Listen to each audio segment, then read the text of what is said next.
And puppet power, handheld or giant-sized, their antics are guaranteed to provide hours of fun and entertainment.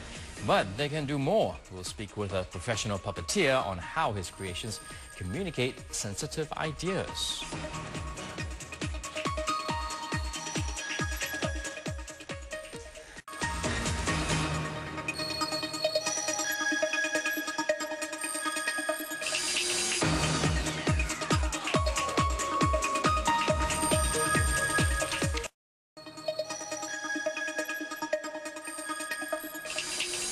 From finger puppets to giant-sized ones, he's done them all. Professional puppeteer Frankie Malachi has spent the last 16 years entertaining both children and adults with his own brand of specially made puppets. Take a look at that. Well, he's eager to show that his creations do more than just generate the laughs. They also teach and help bring difficult or sensitive ideas across. And Frankie joins us this morning with a bunch of his puppet pals. Let's say hello to Audrey and Fee, and of course, there we go. And we've got Baby here, which is just sitting right in front of us. And a very good morning to you, Frankie. Thanks for coming in. So introduce to us, you know, there are different types of puppets, right, in the puppetry world. What are the different, what do you call them actually? Well, they are puppets.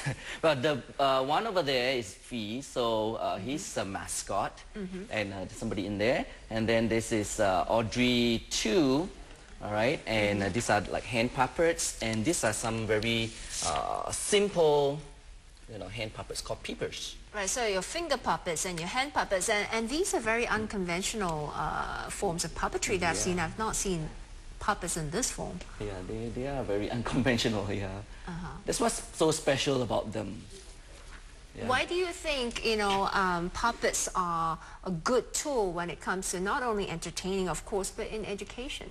Well, we use entertainment and education, you know, we put them together. And for example, like Fee, we've been doing our recent school shows, and then Fee, which means family is important, all right? And it goes about communicating about how family values and about communication in the family, making communication clear to each other. I'm curious, how do you convey that message when Fee can't talk? Well, Fee actually does have a voice, yeah. Oh, okay. In the show, it does have a voice. In the show, he does have a voice. Now, I'm just curious. I mean, they're so big. You know, how do they fit in the confines of, you know, a small performing stage? Because I mean, what's the challenges of putting up such big puppets in a show? Okay, when we do big puppets like this, sometimes with the stage restriction, all right, and then the puppeteer who's in there, sometimes they have difficulty seeing the stage, and this is where the challenge is, you know, groping your way around and make sure you don't step on the children. And perhaps the head falling off, you know. Yeah, but they're tightly striped, so they're safe. But going back to the message that they convey, I mean, they're obviously here to, you know, provide a lot of laughs, but also send out a good message.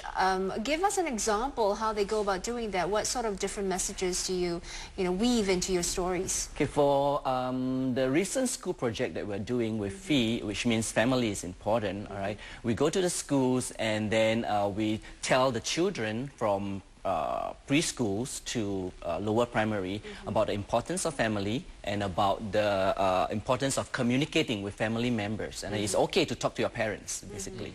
And do you feel that is effective, you know, in having the children understand the message? Do you see a difference after that?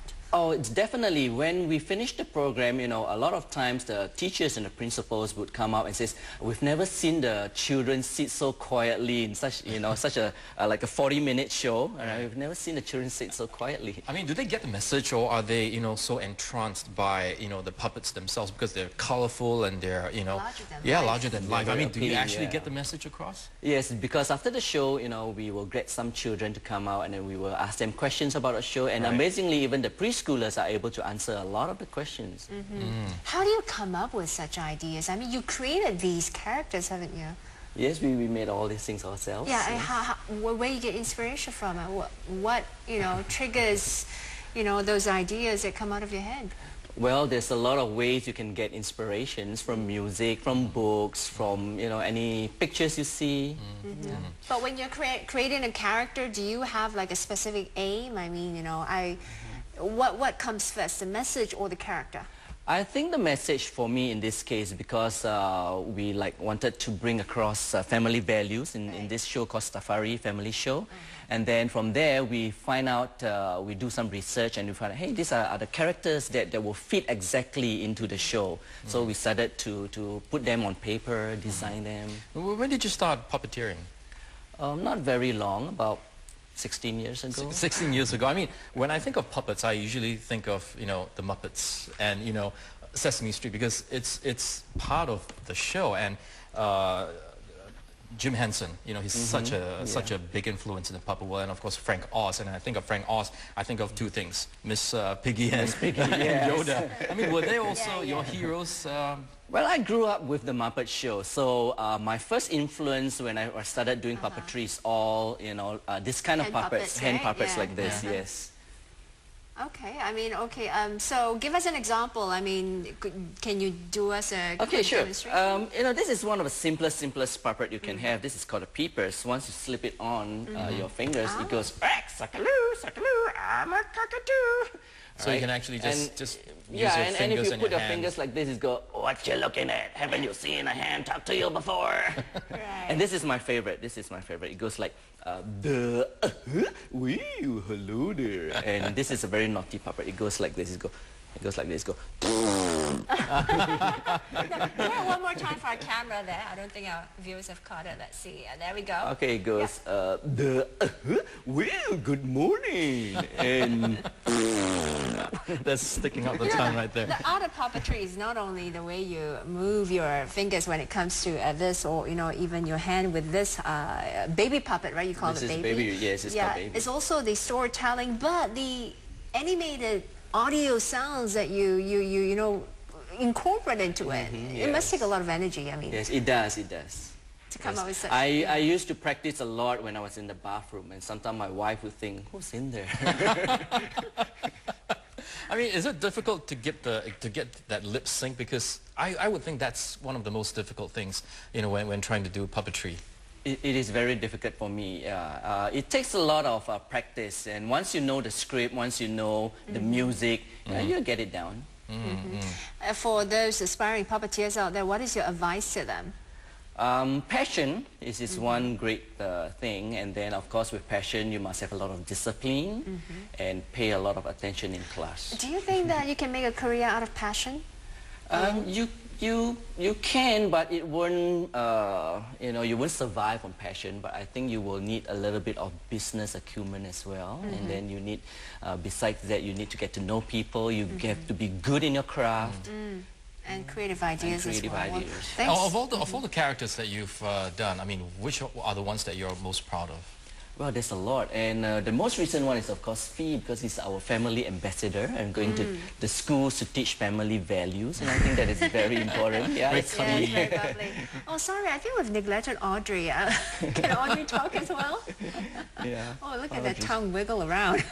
He's always hungry. All right. Is that a man eating flour? It's a man eating. Oh, it is. Venus, is it based on the Venus He's licking his chops. All right. Well, thanks so much for coming in. Thank you for having us. And that was Frankie and his puppet friends for being with us today. Fee, Audrey, and Baby. It's quite a nice family there. All right, that's Primetime this Wednesday, the 13th of May. Of course, we'll be right back tomorrow with another show. That's right. Do stay tuned. In the meantime, have a great day ahead. News continues on Channel NewsAsia. We leave you now with the puppets saying bye. Have a good day. We'll see you soon. Can wave to the camera now. All right.